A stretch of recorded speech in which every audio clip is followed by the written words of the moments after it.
हाँ, तो हमने इतनी बातें देख ली कि त्रिभुज के 3 प्रकार होते हैं। अब देखो भाई, आज हम देखते हैं कि समबाहु त्रिभुज है क्या।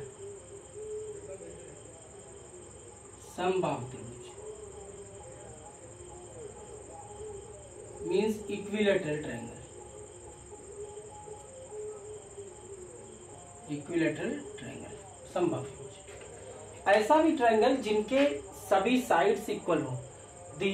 A triangle in which each side is equal, मतलब एक ऐसा त्रिभुज जिसकी तीनों भुजाएं क्या हो जाएं, बराबर हो जाएं, वो आपका कैसा त्रिभुज बन जाएगा, समबाहु। अर्थात ये मैंने एक त्रिभुज बनाया, ये जितना बड़ा AB है उतना ही बड़ा BC और उसी के बराबर अगर CA हो जाता है तो ये त्रिभुज समबाहु हो जाता है। ठीक, समबाहु त्रिभुज में कंडीशंस आती हैं, शर्तें क्या हैं। शर्तें का मतलब इसके कुछ गुण है, सॉरी, समबाहु त्रिभुज के गुण। गुण क्या है इसके, प्रॉपर्टीज है इसकी। ये प्रॉपर्टीज देखते हैं। प्रॉपर्टीज है भैया, सभी भुजाएं बराबर, सभी भुजाएं बराबर। एक बात आ गई, मतलब ऑल साइड्स इक्वल। एक बात होती है कि सभी साइड्स इक्वल होती है, पहला हो गया। दूसरी बात में क्या होता है, each angle is right 60 degree, मतलब प्रत्येक कोण 60 अंश, means each angle is 60 degree. ठीक, ये दोनों इसके गुण हैं। ये गुण इन्हीं भुजाओं के बराबर होने से ये गुण निकल करके आया। अब हमें एक्चुअल में जो पढ़ना है, हम बात कर रहे हैं क्षेत्रमिति की। तो क्षेत्रमिति के लिए हमको इसका परिमाप चाहिए, इसका क्षेत्रफल चाहिए। तो देखो, परिमाप और क्षेत्रफल क्या होता है। तो समबाहु त्रिभुज का किसी भी फिगर का परिमाप, अर्लियर मैंने आपको बताया, जितनी साइड्स हैं, जितनी लाइंस हैं, उनकी लेंथ को जोड़ दो, उनकी लंबाई को जोड़ दो, आपका जो है त्रिभुज का परिमाप पता लग जाएगा। या जो भी फिगर होगा वो आपको मिल जाएगा, अगर ऐसे ही लीनियर है तो, लाइन से बना है। तो समबाहु त्रिभुज का परिमाप देखो भाई, तो समबाहु त्रिभुज का परिमाप, परिमाप मतलब पेरीमीटर। यहाँ पे जब हम पेरीमीटर की बात करेंगे तो पेरीमीटर कितना आएगा भाई, पेरीमीटर आता है यहाँ पे 3A, और जहां पर A क्या है, समबाहु त्रिभुज की भुजा है। समबाहु त्रिभुज की भुजा है, त्रिभुज की भुजा। ठीक, मीन्स 3 गुना भुजा। ठीक, ये है आपके समबाहु त्रिभुज का परिमाप। अब हम बात करें समबाहु त्रिभुज का क्षेत्रफल। समबाहु त्रिभुज का क्षेत्रफल, समबाहु त्रिभुज का क्षेत्रफल निकालें तो क्या हो जाएगा भाई, √3/4 A², या इसे कहेंगे √3/4 भुजा स्क्वायर। क्षेत्रफल का मतलब क्या होगा भैया, एरिया। एरिया फाइंड करें तो अगर हम एरिया लिखते हैं तो वो होता है √3/4 A²। ये A बाहर है। ठीक, ये सारी चीजें यूनिट्स में, यहाँ पे सेंटीमीटर, मीटर कुछ भी आएगा, यहाँ जो आएगा वो सेंटीमीटर स्क्वायर या मीटर स्क्वायर में लिखा जाएगा, क्योंकि जो क्षेत्रफल होता है वो वर्ग में आता है और जो परिमाप होता है वो इकाई में लिखा जाता है। ठीक, ये हो गया आपका क्वेश्चन। अभी सॉरी, ये आपके फॉर्मूले हुए। इसमें एक बात छूट जाती है कि समबाहु त्रिभुज है, सारी भुजाएं बराबर हैं, तो इसमें लंब भी खींचा जा सकता है। तो अगर हम इसमें लंब खींचते हैं तो 3 लंब खींचे जा सकते हैं और तीनों लंब आपस में बराबर होंगे, कोई भी लंब अलग अलग नहीं होगा। Means the perpendicular drawn from any vertex to opposite side is always equal to each other. वो सभी एक दूसरे के क्या होंगे, इक्वल हो जाएंगे। अब यहाँ पे अगली बात करते हैं। एक बात बाकी रह गई, ये जो हमारे पास परपेंडिकुलर है इसकी लेंथ क्या होगी, अर्थात समबाहु त्रिभुज की ये ऊंचाई है, त्रिभुज की ऊंचाई। ऊंचाई को हम लिखेंगे h, तो ये होता है √3/2a। बस जहां पर a क्या है वही समबाहु त्रिभुज की भुजा है। तो ये समबाहु त्रिभुज के लिए हमने काम देख लिया। अब दूसरी बात, त्रिभुज के हम तीनों फंक्शन देख लेंगे, उसके बाद हम आपको बताएंगे इस पर कुछ एक्सरसाइजेस। तो आप इसे अपने कॉपी पे नोट करते चलेंगे, क्योंकि ये आपके लिए बहुत फ्रूटफुल होने वाला है। आप इसको आगे पढ़ेंगे तो इसका यूज अभी आपको और भी मिलेगा, क्योंकि जब हम इसके लिए आगे फिगर्स बनाएंगे, ट्रायंगल और उसके बाद क्वाड्रिलेटरल अर्थात चतुर्भुज पढ़ाएंगे, आयत बताएंगे, तो उसमें इन सभी का कुछ ना कुछ यूज आता रहेगा। तो आप अभी इसको लिखेंगे। अब इसके बाद हम आपको बताते हैं समद्विबाहु त्रिभुज अर्थात आइसोसेलेस ट्रायंगल।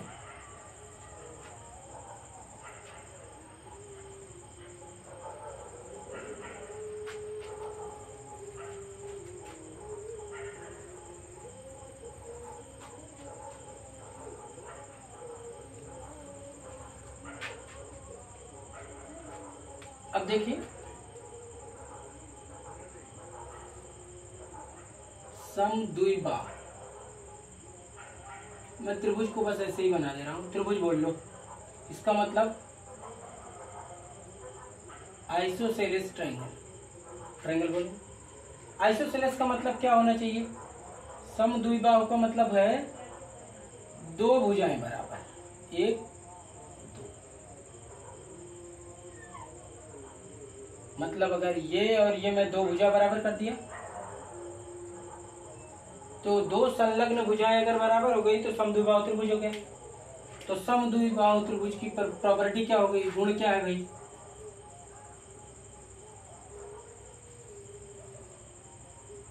ये मैं नहीं लिखूंगा कि दो भुजाएं बराबर होती हैं, बस दो भुजाएं बराबर, फिगर से आपको कंफर्म हो जाएगा। 2 साइड्स इक्वल, पहली बात। दूसरी बात, जो इक्वल साइड्स हैं इनके अपोजिट के एंगल भी बराबर होंगे।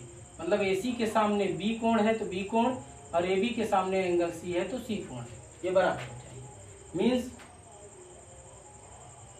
समान भुजाओं के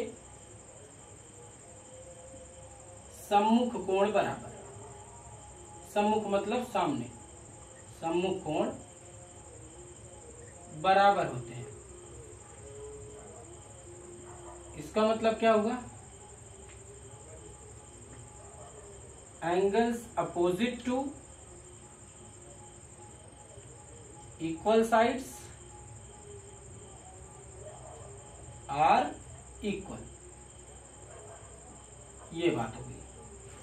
तीसरी बात, यहां पे जैसे हमने समबाहु त्रिभुज में ये कहा कि भाई एक समबाहु त्रिभुज सभी भुजाएं बराबर थी, हमने कहा कि समबाहु त्रिभुज में जब हम लंब बनाएंगे तो ये सब आपस में बराबर होंगे, मतलब ये परपेंडिकुलर्स बराबर होंगे। ये समबाहु में था क्योंकि उसकी सारी भुजाएं बराबर थी, तो उसको चाहे जिधर से हम पढ़ लें, वो एक साइक्लिक कॉरिडोर भी फॉलो करता है, मतलब चक्री, उसको ऐसे चाहे जिधर से घूम घाम के पकड़ लीजिए तो वो बराबर हो जाता है। लेकिन यहाँ पे देखें, अगर ये और ये भुजा बराबर है तो इसका मतलब ये बराबर नहीं भी हो सकती है। उस स्थिति में क्या होगा कि यहां पर लंब एक होगा, ये जो दोनों बराबर भुजाओं के बीच से खींचा जाएगा। अर्थात जहां पर बराबर भुजाएं एक दूसरे को मिलती है, वहां से जो लंब डाला जाएगा वो इसे दो बराबर भागों में बांट देगा। अब इस लंब की ऊंचाई भी हमें फाइंड करनी है। तो अब यहाँ पर ये सब फाइंड करने के लिए, ये सब निकालने के लिए हमारे पास कोई स्पेसिफिक फार्मूला बनाने की जरूरत नहीं है। कोई विशेष फार्मूला बनाइए मत, ना उसे याद करिए। हम फिर सिंपली अपने लेवल पे चलते हैं, अपने क्लास में, वहां पे देखते हैं क्या होता है। ये है, अब ये एक नॉर्मल त्रिभुज है, चाहे इसको समबाहु बोलो, समद्विबाहु बोलो या विषमबाहु बोलो, कोई भी त्रिभुज पकड़ लो। अब यहाँ पे हम बोलेंगे त्रिभुज का क्षेत्रफल, बस। तो त्रिभुज का क्षेत्रफल क्या हो जाएगा भाई? बेसिकली उसके लिए भी फार्मूला निकाला जा सकता है, लेकिन आप फार्मूले के चक्कर में मत पड़िए, बार बार उसको याद मत करिए। अब इसे याद करिए बस। त्रिभुज का क्षेत्रफल 1/2 गुणे आधार।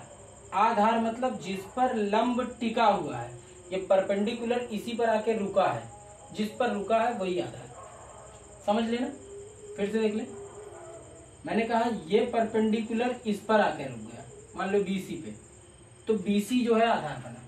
अगर यही परपेंडिकुलर ऐसा होता कि इस पे जाके रुक जाता, मान लो इसका नाम एसी होता, तो एसी आधार बन जाता, जिधर रुकता वही बनता। ठीक, तो ये हो गया आधार। और जो ऊंचाई है वही हमारा परपेंडिकुलर है, वही ऊंचाई है। इसका मतलब ये हुआ कि नॉर्मल अगर हम बोले तो एरिया ऑफ ट्रायंगल क्या हो जाता है, 1/2 into base into perpendicular or height. ये आप पर डिपेंड करता है आप क्या पढ़ेंगे, परपेंडिकुलर, राइट। ये तो हो गया त्रिभुज का क्षेत्रफल। ये किसी भी त्रिभुज में लगाया जा सकता है, ये चाहे विषम बाहु में लगाएं, चाहे समबाहु में लगाएं या समद्विबाहु में लगाएं, सभी में लग जाएगा। इसका परिमाप फिर से वही, सारी साइड्स का ऐड कर दो। इसको साइड मत कहना, क्यों? क्योंकि ये इसके इंटरनल है। साइड वो है जो किसी ट्रायंगल को या जो किसी फिगर को फॉर्म करता है, एक्सटर्नल बाउंड्री, बाहर की बाउंड्री जो बनाता है उसी को हम साइड बोलेंगे, ठीक है ना। ये इंटरनल है, ये बाहर की बाउंड्री नहीं बनाता है, इसलिए इसको साइड नहीं बोलेंगे, साइड इसे भुजाएं बोलेंगे। ये ए बी, बी सी, सी ए, ठीक। ये त्रिभुज का क्षेत्रफल हुआ। अच्छा मानो अब हमने कह दिया कि विषम बाहु की बात आ गई, ये लिखता हूं विषम बाहु त्रिभुज। कहने का मतलब स्केलेन ट्रायंगल। जब हम स्केलेन ट्रायंगल की बात करें तो इसका मतलब यह हुआ कि त्रिभुज ऐसा है जिसकी साइड्स बराबर नहीं है। ये देखिए, ये कोई भुजा बराबर नहीं है, कोई भुजा बराबर नहीं है। इसका मतलब all sides are different, all sides are different, सबकी मेजर अलग अलग है। तो सबकी मेजर अगर सबकी माप अलग अलग है तो वो हो जाएगा विषम बाहु। अब फिर से क्वेश्चन आया, अब इसका क्षेत्रफल कैसे निकालेंगे? तो भाई अच्छी बात, इसका भी क्षेत्रफल निकाल लो, यहां से लंब डाल लो। इसका लंब बाहर मिलता है, अंदर नहीं मिलता, इसका लंब बाहर मिलेगा। यहां से एक परपेंडिकुलर डाल लो, ऊंचाई तो यही रहेगी ना, ऊंचाई थोड़ी बदल जाएगी। ये देखो ऊंचाई यहाँ पकड़ा दी है ये। अब देखो इसका क्षेत्रफल क्या होगा, वही 1/2 1/2 बेस में BC और ऊंचाई क्या है AD, बस त्रिभुज बन गया, क्षेत्रफल आ जाएगा। ठीक, ये तो हो गया त्रिभुज के क्षेत्रफल निकाल लेने, जब हमको आधार पता हो, ऊंचाई पता हो या कोई भुजा पता हो। अब मान लो कि आधार ऊंचाई पता ही नहीं है, यहाँ पे तो हमने परपेंडिकुलर लिखा है। अब मान लो हमको परपेंडिकुलर पता ही नहीं है, अब हमको ऐसे सादा ऐसे सिर्फ ऐसे ही एक ट्रायंगल पकड़ा दिया और हमको बताया कि इनकी साइड्स हमें दी गई हैं। इसे मिटाते हैं, इसे आप नोट रखिएगा, कुछ बातें अभी आएंगी, क्वेश्चन लगाएंगे हम लोग, बेसिक नॉलेज है, इसे आप रखेंगे, काम देगा ये। देखो मान लेते हैं कि हमें ऐसा ही एक त्रिभुज मिल गया। इस त्रिभुज में अब ये विषम बाहु है कि समबाहु है, कैसा है मुझे दिखने में कुछ नहीं समझ में आया। हमको तो इधर से देखूं AB और BC को बराबर दिख रहा है, ये अलग दिख रहा है, इसका मतलब हमको तो ये समद्विबाहु भी समझ में आ रहा है। बट मान लिया कि ये कोई त्रिभुज है, ऐसे बस समझ में आ रहा है कि त्रिभुज है, मीन्स कोई ट्रायंगल बना हुआ है, साइड्स पता हो गई। मान लो इसकी मेजर A है, इसकी B है, मान लो इसकी B है और इसकी C, कोई मेजर हो गई, कोई माप, मतलब 3 सेंटीमीटर, 4 सेंटीमीटर, 10 सेंटीमीटर, कुछ भी दे दिया। अभी 10 बोल दिया ना, तो ये भी अभी कंडीशंस बताएंगे त्रिभुज बनेगा कब वो भी जानिएगा। बिना उस कंडीशन के कोई त्रिभुज बन नहीं सकता। तो ये मान लीजिए हमें ऐसा कोई मेजर, ऐसी कोई माप पकड़ा दी गई, तो अब हम त्रिभुज का परिमाप तो निकाल लेंगे ना, means perimeter of triangle, perimeter of triangle कहने का मतलब त्रिभुज का परिमाप। त्रिभुज का परिमाप अगर हम निकाल रहे हैं तो वो क्या होगा, सभी को जोड़ दिया जाएगा बस, A + B + C। अगर ये 10 है, ये 7 है और ये 8 है, तो 10 7 17 8 25। अगर इसको 10 कहें, इसको 7 कहें, इसको 8 कहें, तो सही सही क्या हो जाएगा 10 + 7 + 8 मतलब 25। ये सब सेंटीमीटर तो सेंटीमीटर, ठीक है ना। तो ये हो जाता है त्रिभुज का परिमाप। चलो भाई, परिमाप को हम लिखते हैं यस से। किससे डिनोट करते हैं? एस। एस को हम बोलते हैं परिमाप। छोटा एस लिखेंगे, स्मॉल एस। हमारे पास 2s की वैल्यू होती है a + b + c। इसको बोलते हैं परिमाप। 2s को बोलेंगे परिमाप। ये 2s क्या है? परिमाप है त्रिभुज का। और अगर इसी को हम s अकेले लिख दें तो इसको हम कहते हैं परिमाप का क्या हो गया भाई? पेरीमीटर का हाफ हो गया। तो इसको हम बोलते हैं अर्ध परिमाप। अर्ध परिमाप। अर्ध परिमाप को इंग्लिश में क्या बोलते हैं भाई? Semi perimeter. सेमी पेरीमीटर, ये हो गया। ये याद रखने की बात है। अब इस तरीके के त्रिभुज का क्षेत्रफल कैसे निकालेंगे? चूंकि इसमें हमको लंब नहीं दिया है, बिना परपेंडिकुलर के है, तो इसके लिए हेरोस फॉर्मूला यूज करते हैं, हीरो का सूत्र। अर्थात तो त्रिभुज का क्षेत्रफल क्या आएगा? इसको लिखेंगे हम त्रिभुज का क्षेत्रफल। त्रिभुज का क्षेत्रफल अर्थात area of triangle. Area of triangle क्या होगा? Del is equal to √s s - a s - b s - c। जहां पर यस क्या है? यस यही है सेमी पेरीमीटर। यस क्या है? अर्ध परिमाप है। तो ये तो इसका हुआ पार्ट जो अभी तक हमने पढ़ा। ये पूरा फार्मूला सेक्शन कंप्लीट हुआ। अब हम इस फार्मूला सेक्शन को नेक्स्ट डे यूटिलाइज करेंगे और कुछ क्वेश्चंस लगाएंगे इस पर बेस्ड, और उन क्वेश्चंस से सॉल्व करके इनको हम चेक कर लेंगे कि क्या ये सही है कि नहीं। फिलहाल ये तो सभी चीजें सही हैं, लेकिन आज आप इस फार्मूला सेक्शन को अपने कॉपी पे लिख लीजिए, रिमाइंड रखिएगा करके डेट के लिए। हम जब इसको अगले वीडियो में देखेंगे तो हम ये देखेंगे कि कैसे हम क्षेत्रफल, कैसे हम इनका जो है एरिया ट्रायंगल का फाइंड करते हैं। मतलब यहाँ पे हमने जो फाइंड किया वो क्या था? एरिया ऑफ ट्रायंगल, ठीक है ना। एरिया ऑफ ट्रायंगल हमने फाइंड किया, जिसको हम डेल बोलते हैं, और ये वैल्यू इस तरीके से लिखी जाती है। एक जो नोटेबल बात नोटिसेबल है, वो नोटिसेबल ये है कि नोट में हम ये लिख लें, कभी भी कोई ट्रायंगल बनेगा मीन्स त्रिभुज संभव है। कब त्रिभुज संभव होगा? यदि दो भुजाओं का योग, दो भुजाओं का योग तीसरी भुजा से बड़ा हो। तीसरी भुजा से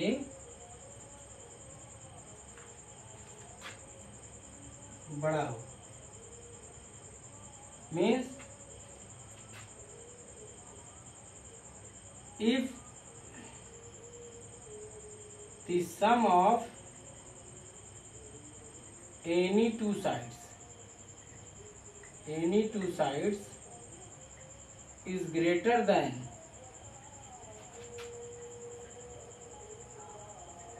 the third side, then triangle will form। ये स्ट्रिक्ट कंडीशन है। स्ट्रिक्ट कंडीशन समझ रहे हैं ना? मतलब इसमें हम ये नहीं कह सकते कि बराबर हो गया, दो साइड्स का सम तीसरे के इक्वल हो गया तो ट्रायंगल बन जाएगा। ना ना, कहने का मतलब इसको और इसको जोड़े तो इससे बड़ा हो। मतलब a + b c से बड़ा होना चाहिए, b + c a से बड़ा होना चाहिए, c + a b से बड़ा होना चाहिए। Means a + b is greater than c, b + c is greater than a, c + a is greater than b। अगर ऐसी कंडीशन होगी तभी ट्रायंगल, इसी फिगर से देखें, अगर ऐसा है कि AB + BC greater than AC तब ट्रायंगल बनेगा, BC + AC greater than AB तब ट्रायंगल बनेगा, और अगर AC + AB greater than BC तब ट्रायंगल बनेगा। इनमें से कोई भी कंडीशन फेल हुई तो ट्रायंगल नहीं बन पाएगा। तो ये अनिवार्य शर्त है त्रिभुज बनने की। अगर हमसे कोई कह दे कि अच्छा यहाँ इक्वल हो जाए तो बनेगा, बिल्कुल नहीं बनेगा। सिर्फ बनेगा तो इसी कंडीशन पर ही त्रिभुज बनेगा, नहीं तो त्रिभुज ट्रायंगल बन ही नहीं पाएगा। ठीक, इतनी बातें आप अपना नोट कर लीजिएगा। इसके बाद हम इस पर आपको क्वेश्चंस बताएंगे, उसके लिए आप प्रिपेयर हुई। कुछ क्वेश्चंस आप अपने पास रखिए, अगर होता है तो आप आस्क करें, ठीक है। बाकी हम अपनी तरफ से आपको क्वेश्चंस बताएंगे। सब्सक्राइब करते रहें, चैनल को आगे बढ़ाते रहें, लोगों को सब्सक्रिप्शन देते रहें, आप उन्हें समझाएं और इसको अच्छे से वो समझ सकते हैं। बेसिक कॉन्सेप्ट समझें और इसके बाद कॉम्पिटेटिव मेथड भी इनके बताए जाएंगे। आप इनको एक बेसिक कॉन्सेप्ट जानेंगे तो कंपटीशन आपके लिए आसान होगा, क्योंकि हर चीज़ का बेस अगर हम जान गए तो सब कुछ जान जाएंगे। ठीक, तो आप इसे फॉलो करते रहिए और आगे दूसरे लोगों को भी फॉलो कराइए, इन्हें सब्सक्राइब कराते रहिए और आप इसे देखते रहिए, जुड़े रहिए हमारे साथ। हम आपको कल फिर मिलते हैं। Thank you.